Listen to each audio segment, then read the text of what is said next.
Você já reparou que todo mundo tem planos? Listas intermináveis no celular, objetivos lindos no papel e metas que parecem até saídas de um filme motivacional. Então, mas por que será que a maioria dessas pessoas continua no mesmo lugar, mês após mês, ano após ano? A resposta é simples. Não é porque os seus planos são ruins.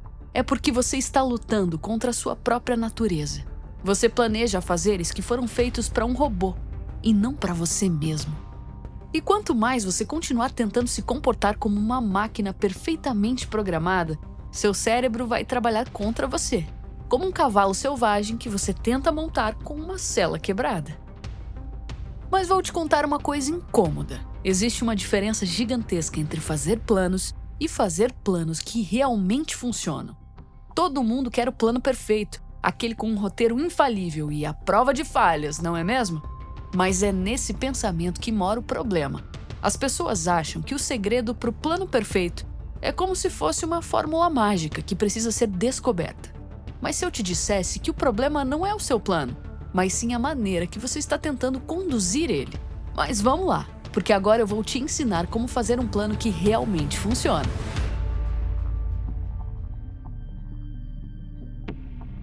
Você já acordou num domingo com aquela sensação de que a sua vida está num loop infinito? Sabe aquela sensação de déjà vu constante, onde você olha para sua lista de objetivos e pensa: cara, eu escrevi isso há 6 meses? É como se fosse um motorista perdido, dirigindo em círculos na mesma rotatória há anos.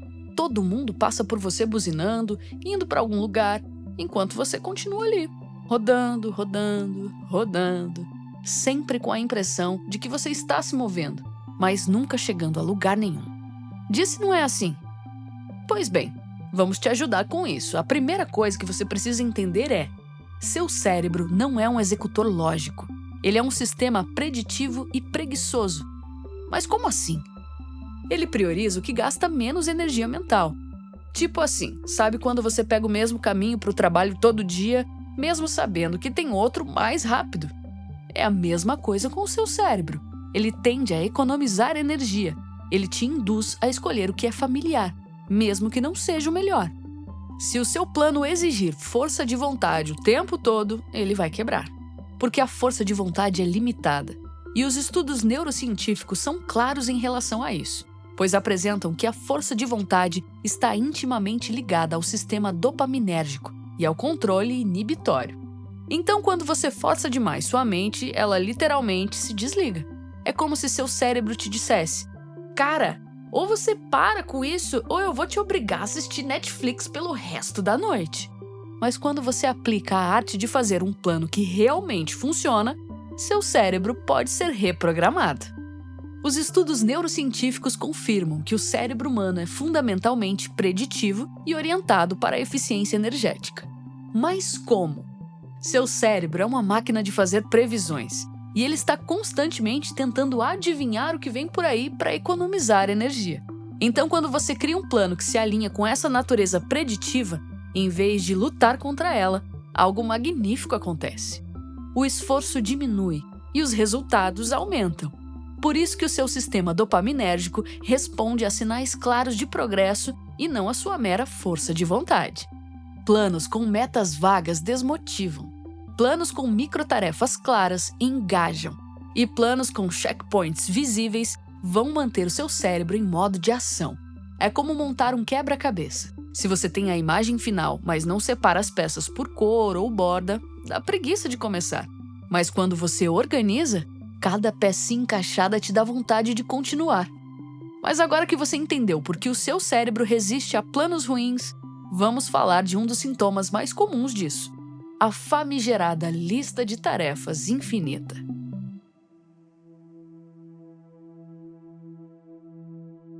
Você conhece aquela pessoa que tem 47 aplicativos de produtividade no celular? Que coleciona métodos de organização como se fossem cartas de Pokémon? Que toda segunda-feira recomeça com um sistema novo e revolucionário? Pois é, essa pessoa está presa na paralisia do plano perfeito. Imagine que você é como um colecionador de mapas, só que um colecionador que nunca sai de casa, que tem um mapa de Paris, de Londres, de Tóquio, mas continua no mesmo lugar, estudando rotas que nunca vai percorrer. E não estou falando de condição financeira. Estou falando sobre planejamento de metas e objetivos a serem feitos. Continuando, a verdade em volta disso é que a maioria das pessoas não falha porque escolheu o caminho errado. Elas falham porque apertam o botão de ejetar assim que as coisas deixam de parecer empolgantes. Por exemplo, você começa um novo hábito, depois pula para uma nova rotina, depois corre atrás de outro objetivo. E agora você já leu 3 livros de autoajuda, está no 5º recomeço do mês e ainda se pergunta: mas por que nada está funcionando? Vivemos numa cultura do scroll, não só no celular, mas também nos nossos objetivos. Toda nova ideia parece mais brilhante que o processo em que você já está percorrendo. E assim como nos diversos streams, passamos mais tempo navegando pelas categorias de filme do que realmente assistindo um filme. Mas aqui está uma dica importante para isso. Execução é mais importante que estratégia.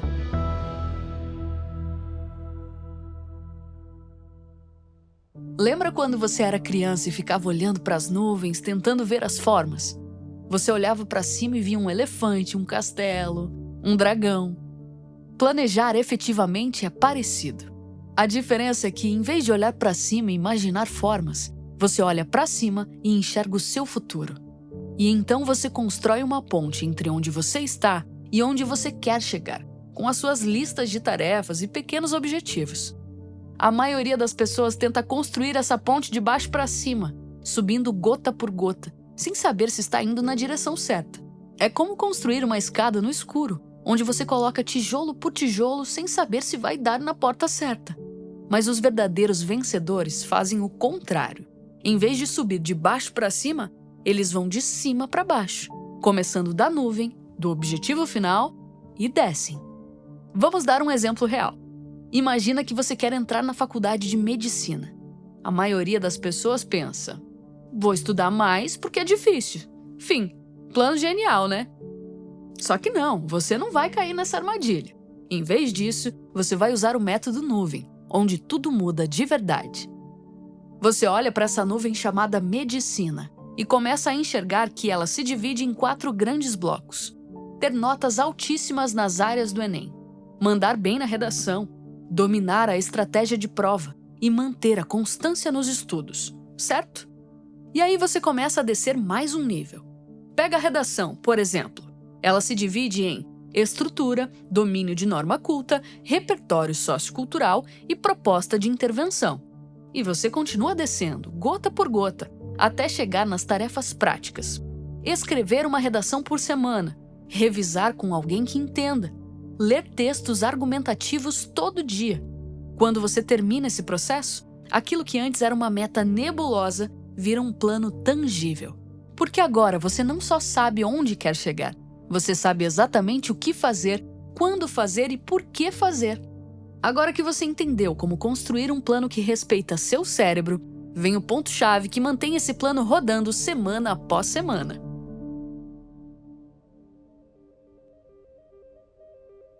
O seu cérebro não consegue processar um dia ou um mês da mesma forma.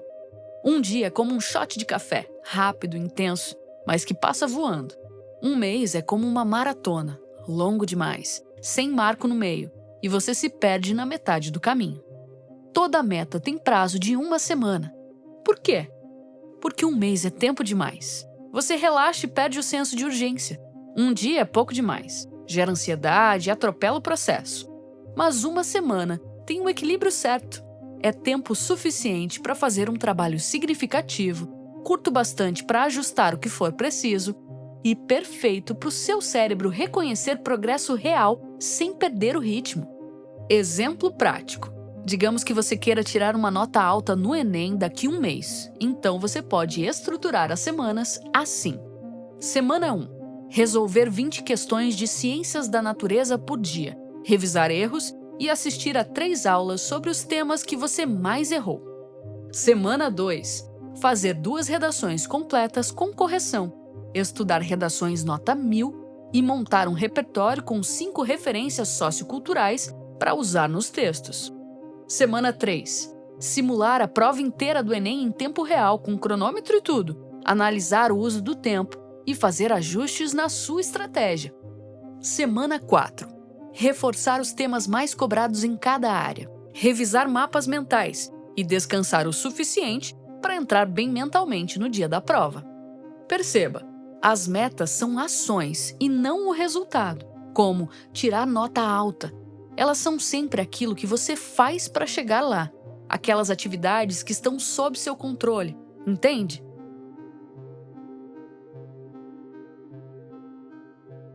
Se você quer um plano que realmente funcione, ele precisa ter 3 pilares. Sem eles, é como tentar segurar uma mesa com 2 pernas. Isso vai desabar na primeira dificuldade. Agora preste atenção aqui em mim. Esse é o primeiro pilar. O alvo real. A maioria das pessoas define metas que parecem lindas em posts motivacionais do Instagram, mas são completamente inúteis na vida real. Como, por exemplo, crescer no YouTube, ficar em forma, ser mais produtivo. Isso não é meta, isso é só pensamento positivo. Um alvo real é específico, mensurável e tem prazo. Vou te dar exemplos. Em vez de você pensar em crescer no YouTube, você deveria pensar: eu preciso postar 2 vídeos por semana durante os próximos 30 dias. Outro cenário. Em vez de você pensar: quero ficar em forma, pense mais especificamente como: eu vou perder 3 quilos até o 8º dia de agosto. Pilar 2. O sistema X e Y. Esse aqui é onde a maioria das pessoas se ferra. Por quê? Porque elas fazem planos considerando que tudo vai dar certo. Mas a vida não é um comercial de margarina. A vida é mais como aqueles vídeos de expectativa versus realidade do YouTube. Já viu por aqui, né? Por isso, você precisa antever cada obstáculo e criar uma resposta automática para o seu cérebro. E para te ajudar com isso, use a fórmula: se eu enfrentar o obstáculo X, então vou reagir com a ação Y. Exemplo prático. Se eu sentir vontade de comer uma pizza inteira durante a minha dieta, então eu vou tomar um copo d'água, sair do ambiente por 2 minutos e respirar fundo. Isso parece bobo? Talvez, mas funciona. Pilar 3. Âncoras e gatilhos. Esse é o mais importante e o mais ignorado. A maioria das pessoas executam um plano e esperam que a memória e a força de vontade cuidem do resto. Mas a memória é como aquele amigo que sempre esquece seu aniversário. E a força de vontade é como a bateria do seu celular, que acaba quando você mais precisa. Por isso, você precisa ancorar seu plano na sua rotina diária. Âncoras são ações que você já faz no automático, como, por exemplo, escovar os dentes, tomar café, abrir o notebook. Você conecta seu plano a esses momentos que você já faz todos os dias. Por exemplo, logo depois de escovar os dentes, eu vou olhar para o meu plano de 3 passos e escolher a primeira ação do dia. Use post-its ou eventos no calendário. Isso é simples, automático e eficaz. Você só precisa executar. E agora você vai entender como hackear sua motivação para fazer um plano que realmente funciona.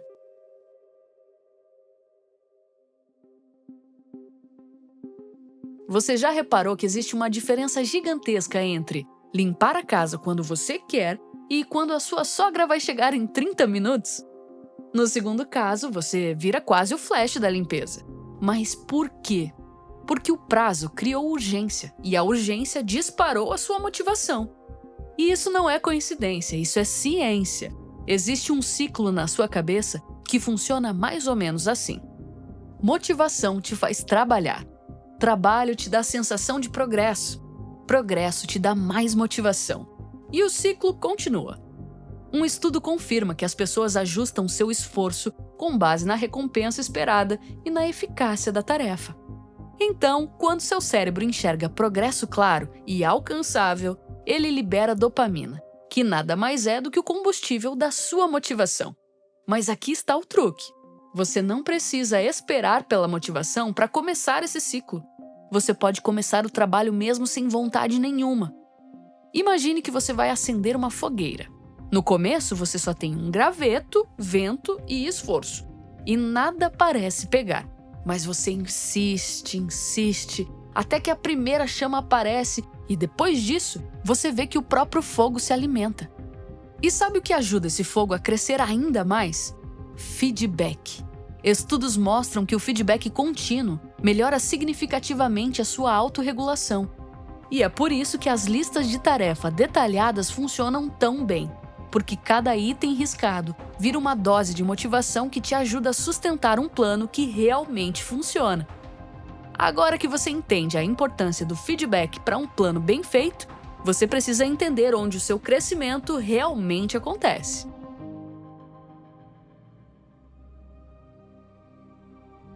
Tudo o que vale a pena fazer vai te fazer sentir um idiota no começo. Sabe aquela sensação de estar perdido, de não saber o que está fazendo? Tipo quando você começa a academia e não sabe nem regular o aparelho. Ou quando começa um novo emprego e parece que todo mundo sabe o que está fazendo, menos você.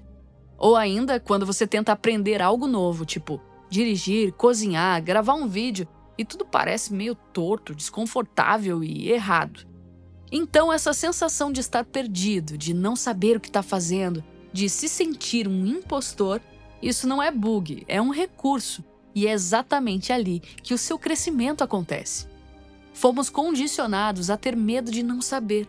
A gente cresceu sendo exposto a filtros, cortes perfeitos, timelines editadas, tudo que mostra só o resultado final e nunca o processo verdadeiro. Então, quando a gente se sente perdido, errando, começando do zero, parece que tem algo de errado. Mas, na verdade, não tem nada de errado nisso. Isso é normal, só que ninguém te mostra. A zona do "eu não faço ideia do que eu tô fazendo" é onde o crescimento acontece. A maioria das pessoas foge dessa zona como se fosse uma praga. Por quê? Porque o ego odeia não ser bom logo de cara. Mas se você conseguir engolir o constrangimento, vai durar mais que 99% das pessoas que nunca passam da fase de iniciante desajeitado. Olha, você não precisa do plano mais brilhante do mundo. Você só precisa de um plano que não seja horrível e da coragem de executá-lo mesmo quando a sua empolgação acaba. Não existe fórmula mágica que vai transformar sua vida da noite para o dia, mas existe a diferença entre quem conquista e quem fica sonhando. E ela está em uma coisa simples: o comprometimento com o processo, especialmente quando ele fica extremamente chato. Todo mundo quer a glória, mas ninguém quer ser a pessoa pesquisando no Google como fazer isso às 2 da manhã ao lado de uma mini crise existencial acontecendo, certo? Mas você ainda está aqui e isso significa que, no fundo, você não tem medo de começar feio. Você tem algo que a maioria não tem: a coragem de enfrentar a verdade sobre como o progresso de fato funciona. Então pare de colecionar estratégias. Escolha uma coisa pelo qual é apaixonado, corte o resto e vá com tudo. Se esse vídeo te ajudou, deixe aquele like e me conta nos comentários qual é a única coisa que você vai fazer nos próximos dias. Não me venha com 3 objetivos, escolha somente um. Até porque se você tentar fazer tudo, não vai fazer nada direito. Até o próximo vídeo!